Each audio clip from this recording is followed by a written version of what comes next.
Transportation is an essential part of any person's day-to-day life.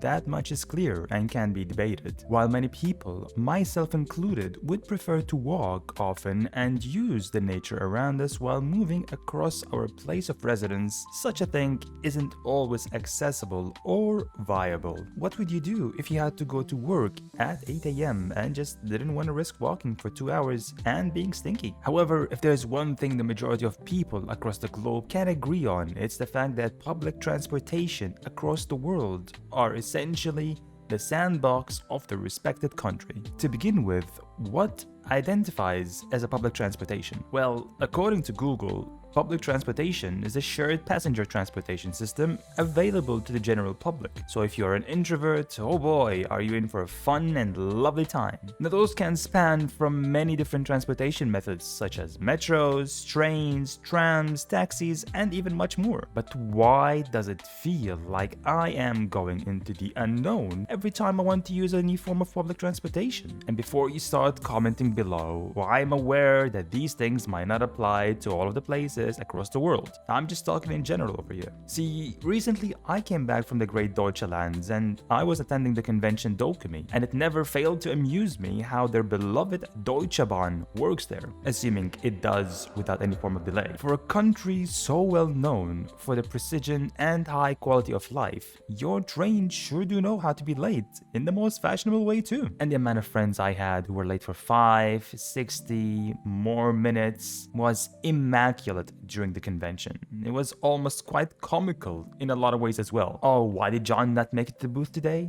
His train got cancelled last minute and he was stuck waiting an hour for the next one. And the fun part is that most of my German friends, if not all of them, who I mentioned this issue to, say the same thing. Fuck Deutsche Bahn. Because what better way to give a good impression to a tourist who had never visited the country before than to have him stranded in the middle of the city with no way to get back to his hotel or contact his friend while waiting for the train that never arrived, not even 90 minutes later. Yes, that tourist was in fact yours truly, me, albeit 4 years ago. And while I do get the whole pressure situation with such big events being added onto the transportation system and whatnot, it just seemed rather saddening that I had to deal with it and spend what was near 40 euros back then just to find a cab back home. Oh, and if only the stories end there. See, the reason why public transportation is the real life gacha in my eyes would certainly have to be because you never know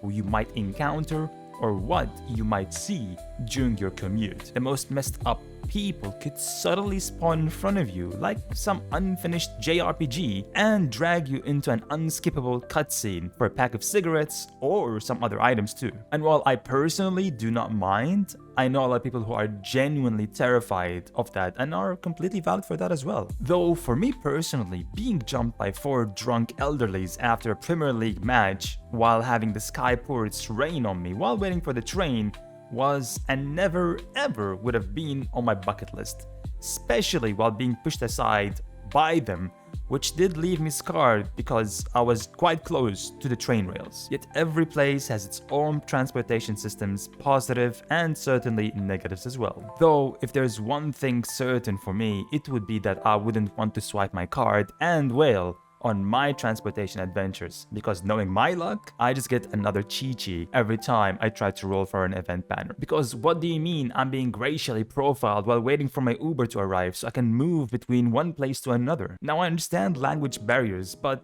my good friend, I already am providing you with a location and detail. So I am assuming we can skip that part already, can we not? And even then, when using Uber for the first time quite recently, I figured it can't be that bad, until I had the average rate of 5 cancellations per ride before I get matched with a driver that would be from the same region as me or assumed to be. And I'm not sure if that is normal or not, but it was quite interesting to witness. Thankfully though, in all of those cases, those guys were absolutely sweet and nice. They even offered me tips to help my trip easier and even simpler without many complications. But someone has to speak out for the atrocity that is the pricing of those companies, especially after a long convention, because 80 euros for a 10-minute ride is just simply diabolical in all accords. Yet all of that can be dropped aside, as the most interesting group of people happen to be those who judge others for taking the public transportation. For this one, I will be having to wear my big boy pants and call them out personally, because such actions are not only shameful but genuinely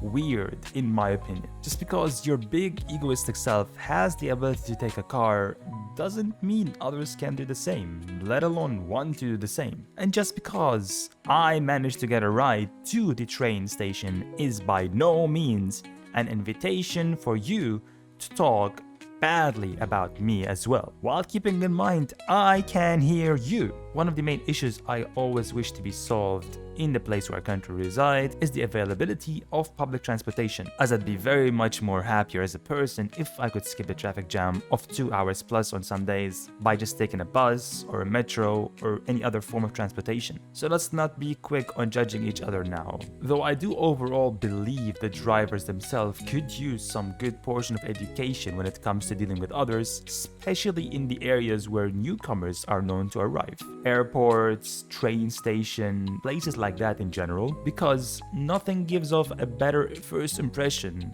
anywhere than the public transportation drivers, as they deal with the most amount of people in the shortest period of time, specifically newcomers. And to make it all better, having those people be super oblivious and chaotic is the exact moment where your beloved saved up in-game currency will be flying away, and you will be forced to tell yourself, I should have saved for the next batch instead. This is especially applicable when utilizing a public transportation method that's a bit more private, such as a private cab or just shared taxis as well, because nothing is more scarier than trusting your life to a random person who might or might not know what they are doing on the road and might or might not end your hardcore Minecraft universe with a single misstep of a paddle. And this can apply to all sorts of types of people, because apparently after living in a country well over 15 years, my immense gacha luck managed to roll not only a 3-star driver,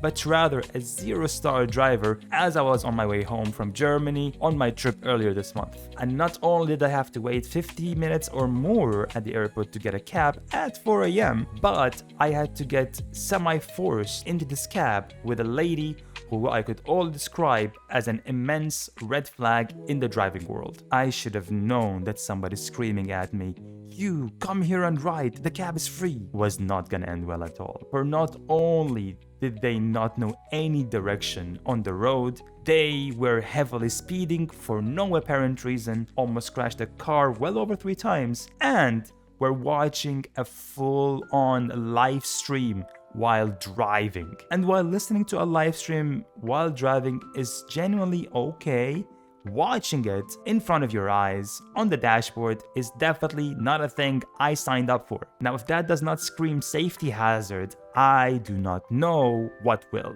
And while I'm thankful I took this video as general evidence, I was at times even unsure if I was asleep or awake at that point from the sheer shock I was subjected to from what my eyes were seeing. Not only did the ride become a fight for my survival on my end, but towards the end of it, I was semi-scolded for asking her to drive me to the location I was in, as that was relatively cheaper than she expected, and somehow that ended up being my own fault. From ignoring me when asking to pay with a card multiple times to straight up not paying attention if I was taking my bag from the trunk behind her or not, nothing tops this as my worst experience with a taxi driver ever so far. Because why send knowledgeable drivers to the airport now, right? If only my luck was better at rolling such event banners, then perhaps I would have had a better shot at getting the better end of the gachas in the game called real life. And while I'm aware that it might have just been bad luck, some of those things genuinely are too common